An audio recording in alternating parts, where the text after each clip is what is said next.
कम चई गुजारत हाँ सही पढ़ो। हाणे गुजारत चई वठ काठ जो खण ठिकर जो त पोख जी कयूं। वाह सही वाह। पोख जी कयूं। पोख जी कयूं।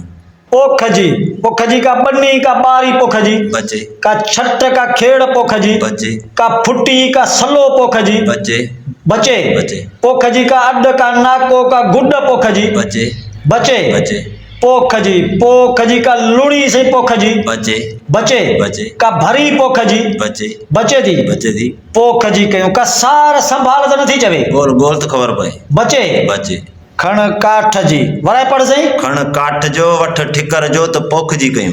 खण काठ जो डांतार नथी चवे बचे को कुहाड़ो को गन को ब्यानो काठ जो नथी चवे बचे बचे बचे काठ जो को खट नथी चवे को ओ ईस का ओपरी को मुन्नो बचे बचे बचे खण काठ जो वठ ठिकर जो त पोख जी कयूं। खण काठ जो तस भी नथो चवे बचे बचे काठ जो रेहल नथो चवे गोल गोल तो खबर पए वाह सही वाह। खण काठ जो को सही डिंगर को टप नथो चवे बचे बचे बचे वाह सुघड़ वाह।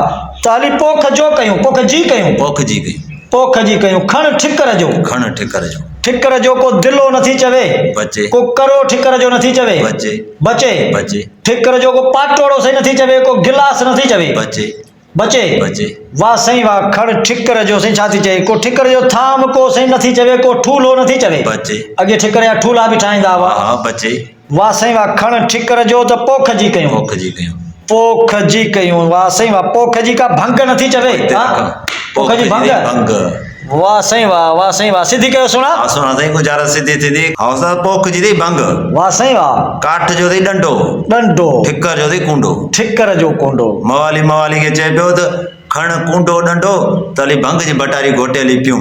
वाह सही वाह। हाँ कोठारियूं के मस्त मंगन में थियो के फिरू को एंजॉय कयूं पर आशिक के गर्मी जे जबर नी उते सुगड़दो चवेस त खण काठ जो डंडो कूंडो ठिकर जो कूंडो।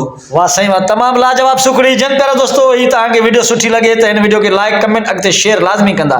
सिंध सलामत साथ सलामत।